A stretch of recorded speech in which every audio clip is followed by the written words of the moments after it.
Eu sou Vanessa de Figueiredo e venho rogar que deixe seu like para mim, compartilhe com alguém. Vamos em sequência aqui, ó. Sintomas da cura. Vamos lá. Aqui, olha só. E paramos assim, ó. A partir da nossa criação, vamos adquirindo doenças e nossa cura se dá pela evolução. E a cada encarnação, temos condições de melhorar nossa saúde integral. Vejamos o exemplo de um vírus que tem como ação em nós um determinado mal físico. Esse vírus, após um processo biológico de enfraquecimento dele, se torna inofensivo e, ao contrário, nos protege em uma vacina. O mesmo deve ocorrer com o mal que ainda habita em nós. Devemos atenuá-lo, uma vez que ainda não consigamos eliminá-lo totalmente, de modo que preenchamos nosso eu espiritual, formando então uma espécie de vacina contra diversas doenças que nos assolam. Analogamente às doenças que atingem o corpo físico, uma patologia espiritual também pode ou não apresentar sintomas e sinais. Os sintomas podem indicar mal-estar, desequilíbrio, comportamentos inadequados, sentimentos desajustados e pensamentos não condizentes com o estágio de evolução que atingimos. O orgulho, a inveja, o egoísmo e a vaidade exacerbada formam também o espectro das mais variadas causas de anomalias, que são somatizadas em nosso corpo mental e materializadas em diversas doenças do nosso corpo carnal.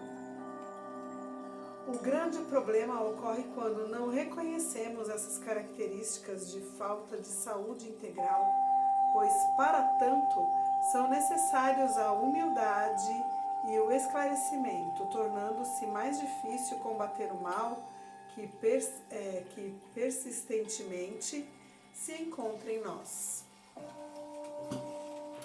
Os sinais, normalmente, são percebidos por aqueles que estão à nossa volta, especialmente os que nos amam, que sofrem com nossas atitudes.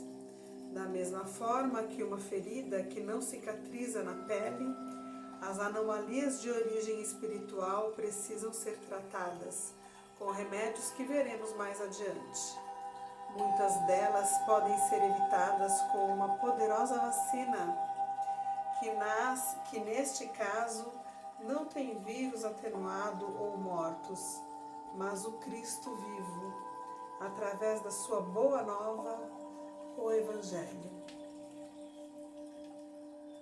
Por isto, a importância de estarmos atentos aos sinais de nossos problemas, percebendo quando estacionamos em nossa evolução, ouvindo os que nos amam, estudando os grandes exemplos de preciosos ensinamentos contidos nas obras de grandes mestres, sendo o maior deles Jesus. Ouvimos muitas vezes os anúncios de medicamentos dizendo, em caso de persistirem os sinais, um médico deverá ser consultado. E isto é totalmente correto. Mas o que fazemos quando os problemas da alma persistem? É preciso que também procuremos ajuda, seja através do esclarecimento junto a uma pessoa que nos queira bem, seja através de um tratamento espiritual, seja por uma motivação interna que nos impulsione em nós ações de transformação interior, sendo esta a forma mais eficaz de cura. Deus não quer que soframos. Seria um contrassenso um pai que ama infinitamente seus filhos querer o sofrimento deles. O ponto é que nosso Pai quer que cresçamos com as nossas próprias pernas, incluindo o chamado livre-arbítrio. Como ainda não estamos prontos para usar este grande presente de Deus, erramos em nossas decisões e aí precisamos nos corrigir. A persistência nesta correção inicia o processo de cura e malemolência somente inicia o processo de cura e a malemolência somente a atrasa. Meus queridos irmãos, estejamos atentos. Nos diz o Mestre: vinde a mim todos que estáis cansados e oprimidos, e eu vos aliviarei. Tomais sobre vós o meu jugo e aprendei de mim, que sou manso e humilde de coração. Encontrareis descanso para a vossa alma, porque o meu jugo é suave e meu fardo é leve. Isso está em Mateus capítulo 11, versículo 28. E qual tem sido o tamanho do fardo que temos carregado? Qual o peso do jugo sobre nossos ombros? Dia após dia, no que pode incorrer em muitas encarnações, muitas vezes aumentamos o peso da nossa cruz ao invés de diminuí-la.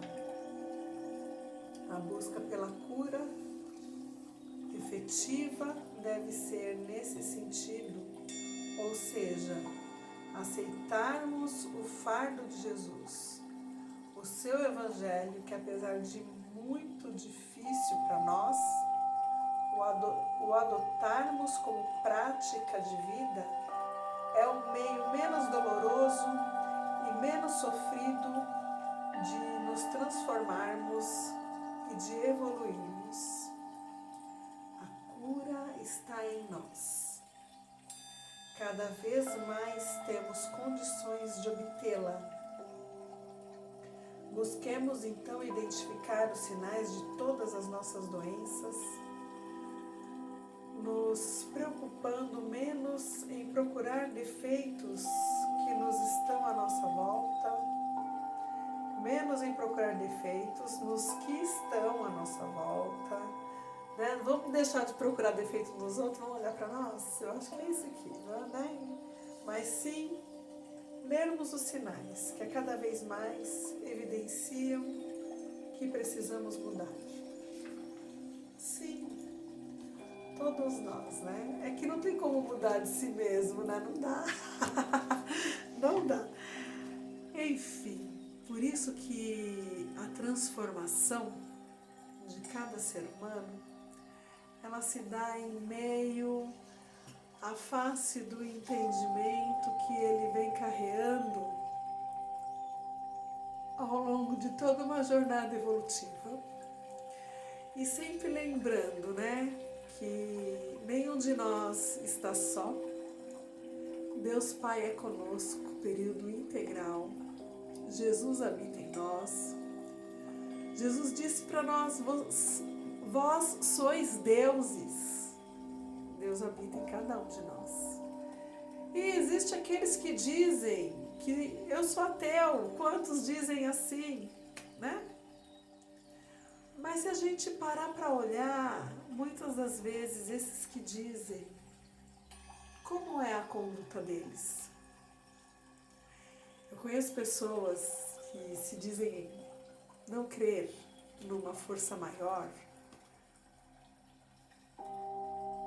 mas que são tão corretas, que muito corretas.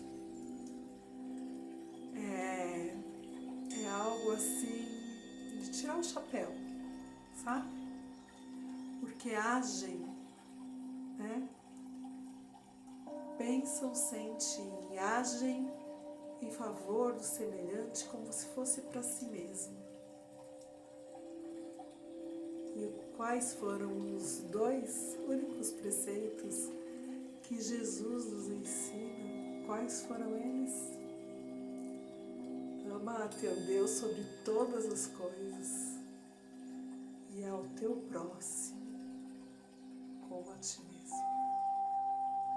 São só dois preceitos que para nós às vezes nos parece difícil cumprir. Beijo no seu coração, compartilha, me ajude a fazer crescer esse canal de reflexão sobre nós. Cada um pensa aí nas suas atitudes, no seu dia a dia. Beijo.